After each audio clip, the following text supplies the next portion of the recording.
Hello friends, आपल्या सर्वांची आवडती मालिका लपंडाव या मालिकेच्या आजच्या सोमवार 13 जुलैच्या एपिसोडमध्ये आजपर्यंतचा सगळ्यात भयानक ट्विस्ट आला आहे, जो पाहून तुमचा विश्वासच बसणार नाही की असं या मालिकेत काहीतरी झालं आहे. खरंच ना भूतो ना भविष्यती असा आजचा एपिसोड होता. मग नेमकं असं घडलंय तरी काय? तर फ्रेंड्स, जी शंका आपल्या मनात होती शेवटी तेच घडलं. सरकारने स्वतःच्या जन्मदात्या सख्ख्या आईचा खून केलाय, नंदाच्या डोक्यात गोळी मारली आणि त्यानंतर नंदाला चक्क जमिनीत पुरून टाकलं. मग तेजस्विनीचं काय झालं? तर कान्हाने सरकार आणि नंदा पोहोचण्याआधीच तेजस्विनीला त्या ठिकाणावरून गायब केलं होतं. पण त्याच्यापेक्षा मोठा ट्विस्ट तेव्हा आला जेव्हा समजलं की तेजस्विनीला वाचवणारी ती बाळाची आई नव्हती, तर तेजस्विनीला वाचवणारी होती देवदत्तची आई, म्हणजेच कान्हाची आई, कान्हाची आजी राजलक्ष्मी किर्लोस्कर. राजलक्ष्मी किर्लोस्करने खऱ्या तेजस्विनीला दरीत पडल्यानंतर वाचवलं होतं, तिला जीवनदान दिलं होतं. म्हणजे लपंडाव मालिकेतला हा लपंडाव काही संपण्याचं नाव घेत नाहीये. एकानंतर एक खतरनाक ट्विस्ट येत आहे. मग हे सगळं नेमकं घडलं तरी कसं, हे जाणून घेण्यासाठी हा व्हिडिओ शेवटपर्यंत नक्की पहा. फ्रेंड्स, आजच्या एपिसोडच्या सुरुवातीलाच सखी तिच्या रूममध्ये असते. कान्हा पळून गेलेला असतो आणि सखी हे कपडे बेडवर ठेवते आणि कान्हाला कॉल करते की कान्हा असा अचानक रात्री कोठे पळून गेला. इकडे कान्हा या सोनाराच्या दुकानातून तेजस्विनीची अंगठी घेऊन बाहेर येतो. फुल पाऊस सुरू असतो. 500,000 कोटींचा बिझनेस आहे कान्हाचा, पण कान्हाकडे काही 4 व्हीलर नाहीये. त्याच्या बाईकवरच तो सगळीकडे फिरत असतो. पावसात कान्हा उभा असतो. सखी त्याला कॉल करते आणि कान्हा फोन उचलतो. सखी विचारते, कान्हा अचानक तू कोठे निघून गेलास? कोठे आहेस तू? कान्हा सखीला काही सांगणार. बेबी सरकार मी येथे. तेवढ्यात फोन कट होतो. सखी आणि कान्हाला एकमेकांचा आवाज येत नाही. कान्हा म्हणतो हॅलो सखी मॅडम, हॅलो सखी मॅडम. इकडे सखीला सुद्धा कान्हाचा आवाज येत नाही. सखी म्हणते हॅलो कबीर, हॅलो कबीर. आणि तेवढ्यात सखी आपला मोबाईल पाहते तर तिला दिसतं की तिचा फोन स्विच ऑफ झालाय. आता फोन स्विच ऑफ झालाय यात सखीची चूक आहे की तिने फोन चार्जिंग केलेला नाहीये. पण सखी या फोनलाच दोष देते. या फोनला सुद्धा आता स्विच ऑफ व्हायचं होतं. अरे मग चार्जिंगला लाव, पुन्हा एकदा कान्हाला कॉल कर. नाही, सखी तशीच फोन स्विच ऑफ झाला म्हणजे आता पुन्हा चालू होणार नाही असं म्हणून शांत उभी राहते. तशीच गप्प बसते. आणि इकडे कान्हा विचार करतो सखीचा फोन का स्विच ऑफ झाला. तो आपला मोबाईल पाहत असतो. तेवढ्यात त्याला मोबाईलमध्ये एक अननोन नंबर दिसतो. कान्हा विचार करतो हा अननोन नंबर कुणाचा आहे. आता एवढा मोठा बिझनेसमॅन कान्हा आहे, पण त्याला मागील 2-3 दिवसात फक्त 1-2च कॉल आलेत, जास्त कॉल आलेले नाहीये. आणि तो हा नंबर पाहतो आणि विचार करतो हा तोच नंबर आहे जो नंबर मला त्या दिवशी कॉल आलेला. फोन कट झाला पण मी कॉलबॅक केलाच नव्हता.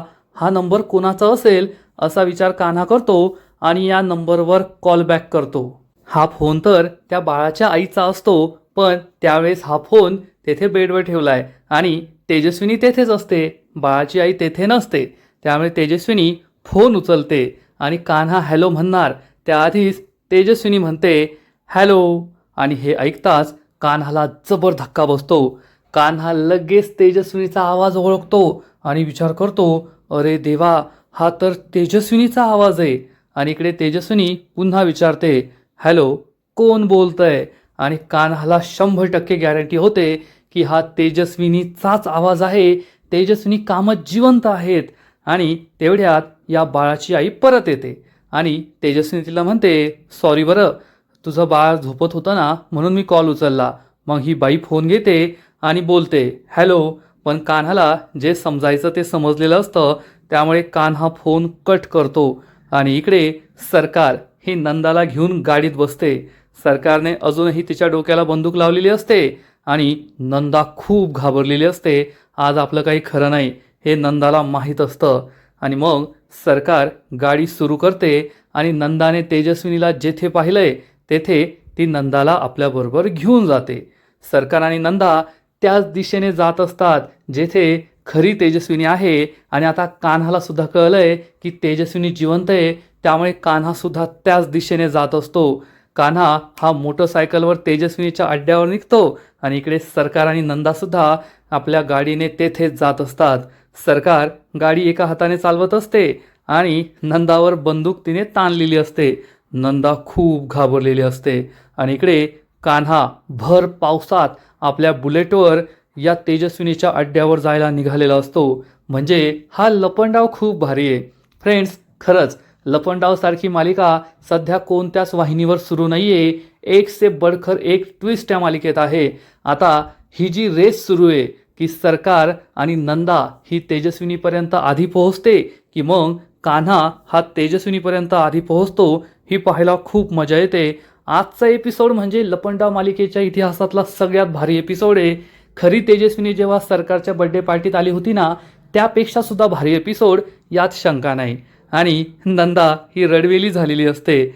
सरकार तिच्यावर बंदूक ताणून असते.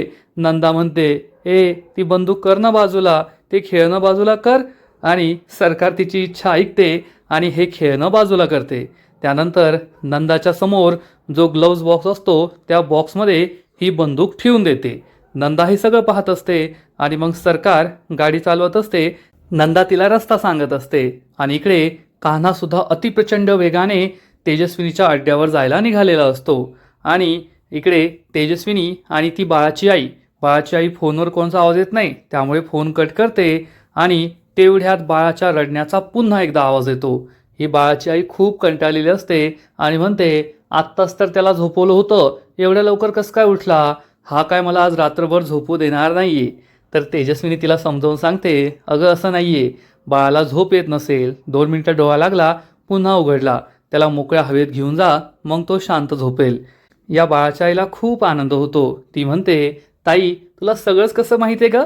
आणि ही बाळाची आई बाळाला घ्यायला जाते आणि तेजस्विनी विचार करते, मला सगळं माहिती आहे, कारण मी सुद्धा माझ्या सखीची आईच आहे. ही बाई आपल्या बाळाला घेऊन येते तेजस्विनीजवळ. तेजस्विनी प्रेमाने या बाळाच्या डोक्यावरून हात फिरवते, त्याचा पापा घेते आणि म्हणते, बाळाला बाहेर जायचं, जा मोकळ्या हवेत फिरून ये, मग शांत झोप, आईला त्रास नको देऊ बलं.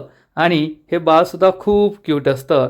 या बाळाची आई आपल्या बाळाला घेऊन मोकळ्या हवेत फिरायला जाते आणि तेजस्विनीला मात्र आपल्या सखीची आठवण येते. या बाळाला पाहून तेजस्विनी सखीची आठवण काढते आणि म्हणते, माझंही असंच एक बाळ होतं, सखी बाळा, मला तुझी खूप आठवण येते. अशी अर्थात तेजस्विनी सखीला मारते आणि इकडे सखीला जमिनीवर पडलेले तिचे आणि आईचे फोटो दिसतात. सखी खाली बसते आणि हे सगळे फोटोज गोळा करते. सखीला कळतच नाही हे सगळे फोटोज कसे खाली पडले. ती हे सगळे फोटो एक एक करून गोळा करते आणि मग उठून उभी राहते. या सगळ्या फोटोंमध्ये सर्वात आधी तिच्या आईचा, तेजस्विनीचा आणि सखीच्या लहानपणीचा फोटो असतो. आपल्या आईचा फोटो पाहून सखी खूप इमोशनल होते आणि म्हणते, आई तू मला का सोडून गेलीस?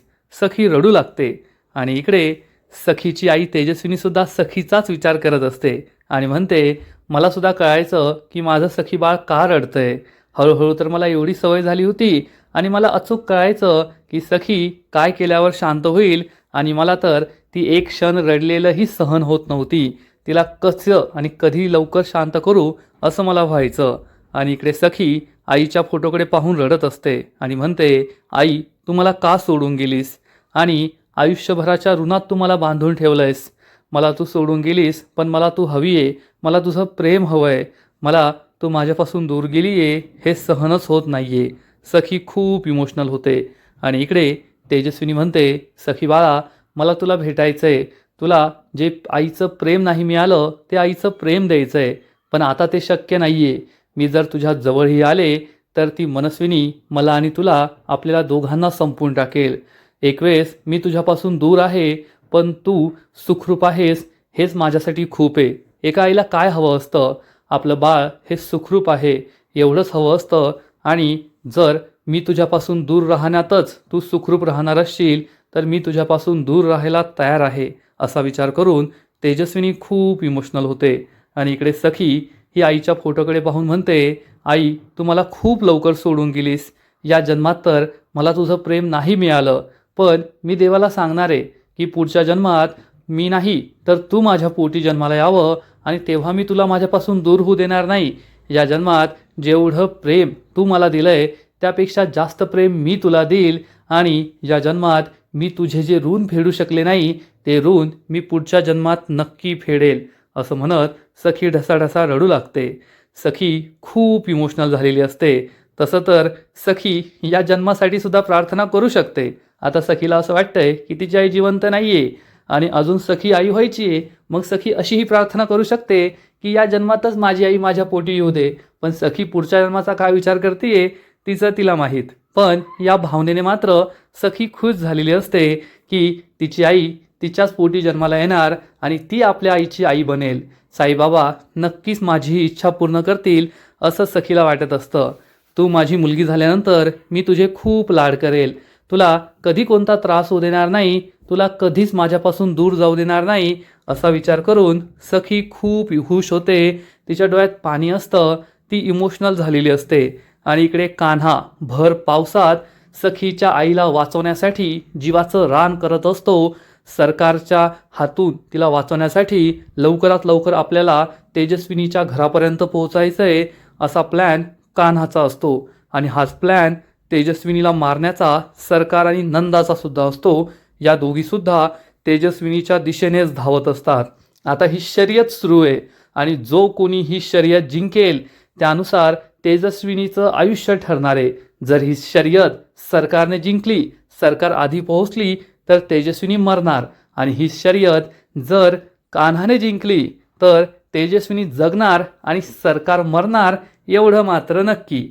पण तेजस्विनी आणि सखीला काहीच माहिती नसतं. तेजस्विनी येथे आपल्या मुलीच्या आठवणीत रडत असते आणि तिकडे सखी आपल्या आईच्या तेजस्विनीच्या आठवणीत रडत असते एवढं मात्र नक्की. आणि मग कान्हा आणि सरकार या दोघांची शर्यत सुरूच असते. नंदा सरकारला सांगत असते कोठे वळायचंय, कसं वळायचंय. कान्हाला तर पत्ता माहीतच असतो. कान्हा यावेळेस 2 वेळ आधी तेथे गेलाय त्यामुळे त्याला काही पत्ता माहीत असण्याची गरज नसते. परंतु कान्हाच्या आधी तेथे सरकार आणि नंदा पोहोचतात आणि नंदा सरकारला सांगते जा वर आहे तुझी बहीण. सरकार लगेच या घराकडे पाहते आणि तेजस्विनी अजूनही तेथेच असते. याचा अर्थ सरकार ही कान्हाच्या आधी तेथे पोहोचलीये. आता तेजस्विनीचं काही खरं नाही असंच दिसतंय. तेजस्विनी निवांत कपड्याच्या घड्या घालत असते आणि सरकार गाडीतून खाली उतरते. आणि गाडीतून खाली उतरताच ती या बिल्डिंगकडे पाहते आणि तिला आठवतं की ही तीच बिल्डिंग आहे जेथे मी याआधी सुद्धा येऊन गेले होते. सरकारला आठवतं की जेव्हा सखीवर ड्रग्ज रॅकेट चालवण्याचे आरोप झाले होते तेव्हा ती बाई याच ठिकाणी लपून बसली होती आणि सरकार तिला शोधायला आली होती.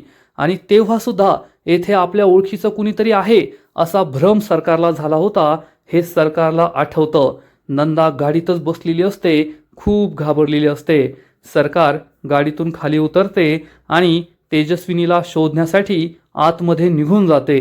तेव्हा कोठे नंदाचा जीव भांड्यात पडतो की आता मी वाचले, सरकार मला काही करणार नाही.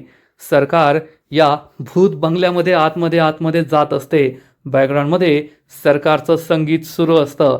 फ्रेंड्स, हा सीन खरंच खूप भारी आहे. म्हणजे यामध्ये कोणता डायलॉग नाही आहे, फक्त बॅकग्राऊंड म्युझिक. आणि सरकार ही हळूहळू जिन्याच्या पायऱ्या चढत चढत तेजस्विनीच्या दिशेने जात असते. तेजस्विनी आतमध्येच आहे आणि आपल्या सगळ्या प्रेक्षकांच्या हृदयाची धडधडसुद्धा वाढते की आता काय होईल. सरकार कान्हाच्या आधी तेजस्विनीपर्यंत पोहोचणार तर नाही ना. कान्हाची बाईक बाहेर नव्हती याचा अर्थ कान्हा अजून सुद्धा या ठिकाणी पोहोचला नाहीये. आणि जर सरकारने तेजस्विनीला आधी पाहिलं तर तेजस्विनीचा खेळ संपला एवढं मात्र नक्की. सरकार ही जिन्याने वरवर जात असते आणि इकडे नंदा ही अजूनही गाडीतच बसलेली असते. सरकार ही पहिला जिना चढते, मग दुसरा जिना चढते. पण सरकारच्या वाटेमध्ये एक काचेची बाटली असते. सरकारला ही बाटली काही दिसत नाही आणि सरकारचा पाय या बाटलीवर पडतो. त्यामुळे ही बाटली तेथे घरंगळत जाते आणि काचेची बाटली असल्यामुळे ती फुटते आणि तिचा जोरात आवाज होतो. इकडे नंदा ही गाडीतच बसलेली असते. सरकार या बाटलीकडे जास्त काही लक्ष देत नाही आणि या जिन्याने वर निघून जाते आणि त्या फ्लोअरला पोहोचते जेथे तेजस्विनी राहतीये. आणि इकडे नंदा खूप घाबरलेली असते की आता पुढे काय होणार याची भीती तिला वाटत असते. सरकार या फ्लोअरला येऊन पाहते पण चमत्कार झालेला असतो. तेथे तेजस्विनी नसते. आता तेजस्विनी गेली कोठे? कान्हा तर तेथे पोहोचला नाहीये. मग तेजस्विनी कशी गायब झाली? तेजस्विनीला या बाटलीचा आवाज आला म्हणून ती कोठे निघून गेली का हे आपल्याला नंतर कळणार आहे. त्यामुळे हा व्हिडिओ शेवटपर्यंत नक्की पहा. सरकार ही आजूबाजूला सगळीकडे पाहते, पण तेथे तेजस्विनी कोठेच नसते. पण इकडे नंदाच्या मनात काहीतरी वेगळंच असतं. नंदा सरकारने ज्या ग्लव्ज बॉक्समध्ये ही बंदूक ठेवली आहे ती बंदूक बाहेर काढते. नंदा खूप चिडलेली असते. तिच्या चेहऱ्यावरून तर असंच दिसतंय की आज सरकार नंदाला नाही तर नंदा सरकारला मारणार. आणि मग नंदा लगेच गाडीतून खाली बाहेर येण्याचा विचार करते. आणि इकडे सरकार सगळीकडे पाहते, पण तिला तेजस्विनी कोठेच दिसत नाही. सरकारला खूप राग येतो आणि सरकार जोरात ओरडते, तेजस्विनी, तेजस्विनी कोठे तू, ये बाहेर. परंतु कुणीच बाहेर येत नाही. आणि त्याच वेळेस सरकारच्या मागून कुणीतरी येतं आणि सरकारच्या डोक्याला बंदूक लावतं. सरकारला समजतं कुणीतरी माझ्या डोक्याला बंदूक लावलीये. सरकार खूप घाबरते आणि मागे वळून पाहते तर तिच्या मागे दुसरं तिसरं कुणी नसून चक्क नंदा उभी असते, हातात बंदूक घेऊन सरकारच्या डोक्याला बंदूक लावलेल्या या पोजमध्ये. सरकारला जबर धक्काच बसतो आणि आता संपूर्ण गेम पलटलेला असतो. नंदाच्या हातात बंदूक असते आणि नंदाने सरकारच्या डोक्यावर निशाणा पकडलेला असतो. सरकार खूप घाबरते आणि नंदाच्या चेहऱ्यावर असे हावभाव असतात की आज तू गेली, आज मी काय तुला सोडत नाही. आणि सरकारला जबर धक्का बसतो की नंदा चक्क मला मारण्याचा विचार करतीये. नंदा चिडून म्हणते, मनस्विनी, तुझ्यामुळे आज तेजस्विनी माझ्या हातातून निसटलीये. आज मी काय तुला सोडत नाही. आज तुझा शेवटचा दिवस, आज तू मरणार आहे.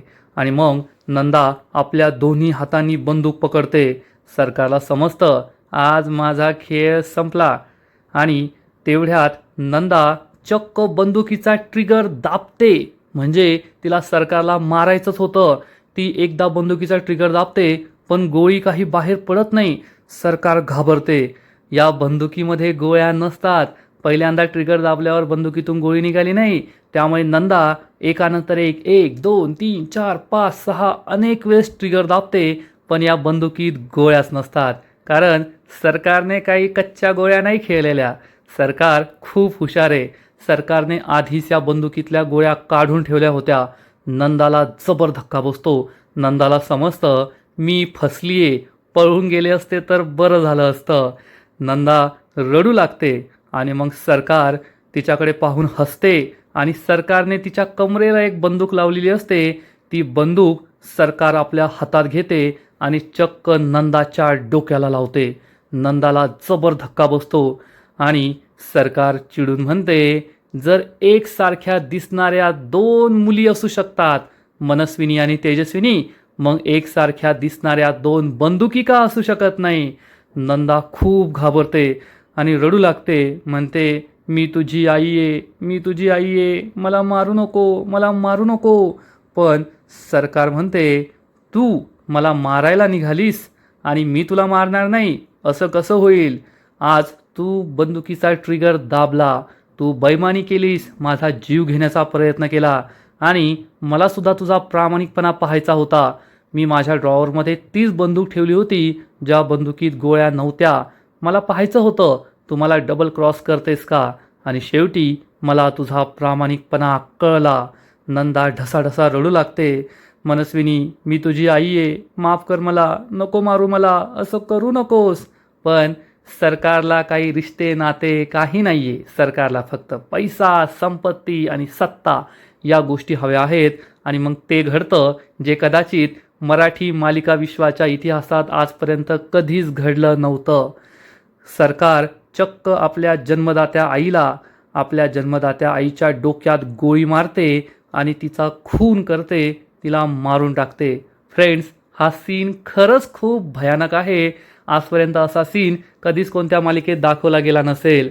सरकार नंदाच्या डोक्यात जशी तात्या विंचूच्या डोक्यात मधोमध गोळी मारली होती ना, तशी मधोमध या नंदाच्या डोक्यात गोळी मारते आणि नंदा त्या क्षणी मरते. नंदा ही जमिनीवर पडते आणि तिचा जीव गेलेला असतो. सरकार तिच्याकडे पाहतच राहते. नंदा खाली जमिनीवर पडलेली असते.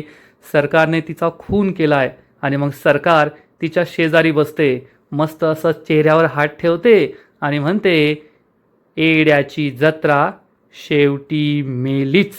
आणि मग एखाद्या राक्षसींसारखी सरकार हसू लागते. स्वतःच्या आईच्या डोक्यात गोळी मारल्यानंतर कोण कसं हसू शकतं? सरकारने ती किती क्रूर आहे हे आज दाखवून दिलंय. सरकार ही नंदाकडे पाहत असते. नंदा हिने जीव सोडलेला असतो. नंदाचं कॅरेक्टर आज ऑफिशियली या मालिकेतून संपलंय. सरकार म्हणते या म्हातारीने मला खरं सांगितलंय की खोटं सांगितलंय? तेजस्विनी जिवंत आहे की तिने मला मूर्खात काढलंय? तिने मला येथे मारण्यासाठी आणलं होतं, याचा अर्थ तेजस्विनी जिवंत नाहीये. माझा जीव घेण्यासाठी तिने हा सगळा प्लॅन बनवला होता असं सरकारला वाटतं.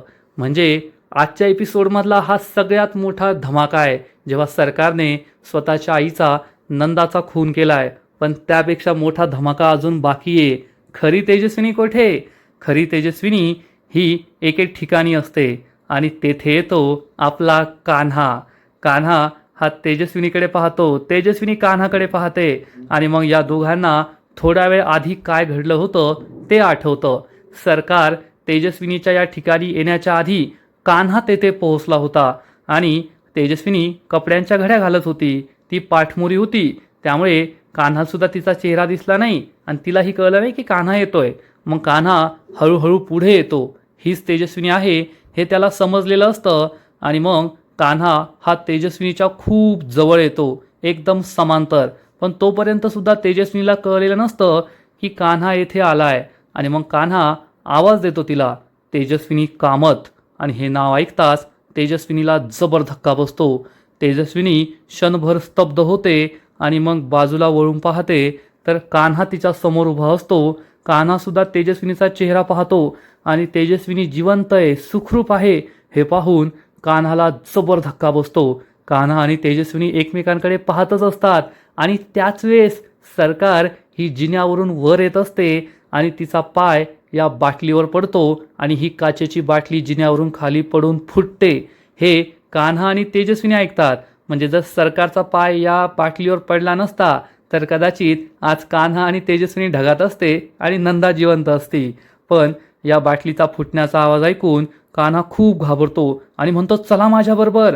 तेजस्विनी जागेवरच थांबलेली असते. कान्हा तिचा हात पकडतो आणि तिला आपल्याबरोबर घेऊन जातो आणि मग त्यानंतर सरकार आणि नंदाचं जे प्रकरण घडलंय ते सगळं घडतं. कान्हा हा तेजस्विनीला विचारतो, तुम्ही जिवंत आहात? मग इतके महिने कोठे होतात? तुम्हाला शोधण्यासाठी आम्ही किती प्रयत्न केले, किती किती ठिकाणी तुम्हाला शोधलं आणि तुम्ही जिवंत असताना सुद्धा तुम्ही आम्हाला कॉन्टॅक्ट केला नाही. तुम्ही असं का केलं सांगा मला. आणि तुम्ही जर जिवंत आहात तर मग तुम्ही परत का नाही आला? तुम्हाला माहिती आहे का किती त्रास झालाय आम्हाला सगळ्यांना आणि तुमच्या मुलीला सखीला किती दुःख झालंय. रात्रंदिवस ती रडत असते तुमच्या आठवणीत आणि तुम्ही येथे सुखरूप आहात. पण तुम्ही वाचला तरी कसा? तेजस्विनी काहीच बोलत नाही. कान्हातला तिच्याकडून उत्तर हवं असतं आणि त्याच वेळेस एक उत्तर भेटतं, पण ते उत्तर तेजस्विनी देत नाही. तर आजच्या एपिसोडमधला तिसरा सगळ्यात मोठा धमाका. कान्हा आणि तेजस्विनी समोर येते राजलक्ष्मी किर्लोस्कर, कान्हाची माँ, कान्हाची आजी. आणि राजलक्ष्मीला पाहून कान्हाच्या पायाखालची जमीनच सरकते. राजलक्ष्मी पुढे येते आणि सांगते, मी उत्तर देते ना की तेजस्विनी सगळ्यांसमोर का नाही आली. राजलक्ष्मीला पाहून कान्हाला जबर धक्का बसलेला असतो. राजलक्ष्मीला कान्हा विचारतो, मा म्हणजे हा लपंडाव तुम्ही माझ्याबरोबर खेळत होता आणि तुम्ही तेजस्विनी मॅडमला वाचवलंय? राजलक्ष्मी काहीच बोलत नाही आणि तेजस्विनी सांगते, हो कान्हा, मला त्या दरीत पडल्यानंतर मानेच वाचवलंय. आज मी जिवंत आहे ते फक्त मामुळे. कान्हाला विश्वासच बसत नाही की मा म्हणजेच राजलक्ष्मीला इतक्या महिन्यांपासून माहीत होतं की तेजस्विनी जिवंत आहे, तेजस्विनीला मानेच वाचवलंय, तरीसुद्धा ही गोष्ट माने कान्हाला सांगितली नव्हती. कान्हा हा माकडे पाहतच राहतो आणि आजचा एपिसोड येथे संपतो. फ्रेंड्स, लपंडाव या मालिकेचा आजचा एपिसोड खरंच खूप भारी होता. या मालिकेच्या इतिहासातला सगळ्यात भारी भाग. कदाचित अशी मालिका आत्ता तरी मराठी टेलिव्हिजनवर कोठेच नाही आहे, एवढं मात्र नक्की. म्हणजे आता जवळपास 250-300 भागानंतर सुद्धा अशा गोष्टी घडताय ज्यावर प्रेक्षकांचा विश्वास बसत नाही आहे. प्रेक्षकांना सुद्धा आश्चर्याचा धक्का बसतोय.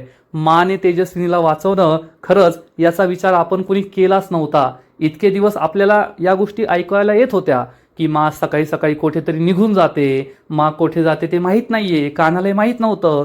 पण मा ही तेजस्विनीला भेटायला येत असेल हे आपल्या कोणाच्याही मनात कधीच हा विचार आला नव्हता. आणि सरकारने तर कहरच केलाय, चक्क नंदाच्या डोक्यात गोळी घातली आहे, तिला संपवलंय. म्हणजे आता ही मालिका दिवसेंदिवस आणखीन एक्साइटिंग होत चालली आहे यात शंका नाही.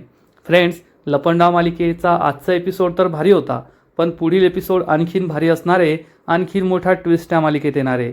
मग नेमकं घडणार तरी काय, तर कान्हाला मा सगळा झालेला प्रकार सांगेल की तिने तेजस्विनीला कसं वाचवलं आणि कान्हापासून हे सत्य कसं लपवलं. मग कान्हा हा कबीर देवदत्त किर्लोस्कर आहे ही गोष्ट तेजस्विनीला समजेल की कान्हा अर्पिता आणि देवदत्तचा मुलगा आहे, ज्या देवदत्तचा खून मनस्विनीने केला होता, ज्यामध्ये तेजस्विनीची चूक होती. आणि इकडे सरकार चक्क नंदाला जमिनीत पुरत असेल आणि म्हणेल, तू मला मारण्यासाठी येथे आणलं, पण मीच तुला मारलं, आता जा स्वर्गात. स्वर्गात नाही, नरकात. आणि इकडे सखीला आणखीन एक गोष्ट कळेल की सरकारचा आणि तिचा ब्लड ग्रुप मॅच होत नाही. आणि मग सरकारचं रक्त घ्यायचं आणि सरकार माझी आई नाहीये हे सिद्ध करायचं असं सखी ठरवणार. पण सखीला माहीतच नाहीये की हे ब्लड ग्रुप याच्यापेक्षा गोष्ट खूप पुढे निघून गेली आहे. जेव्हा सखीला कळेल की तिची आई जिवंत आहे आणि सरकारने नंदा आजीचा खून केला आहे, तेव्हा तिला जबर धक्का बसणार यात शंका नाही. फ्रेंड्स, लपंडाव मालिकेचा आजचा एपिसोड खरंच खूप भारी होता, खूप इंटरेस्टिंग होता. तुम्हाला आजचा एपिसोड आवडला का, नक्कीच कमेंट करून सांगा. आणि लपंडाव या मालिकेचे असेच नवीन नवीन एपिसोड, नवीन नवीन अपडेट सर्वात आधी पाहण्यासाठी व्हिडिओला लाईक करा, शेअर करा, चॅनलला सबस्क्राईब करून बेल आयकॉनवर क्लिक करा. म्हणजे या मालिकेचे नवीन नवीन एपिसोड तुम्हाला सर्वात आधी पाहायला मिळतील. खूप खूप खूप धन्यवाद.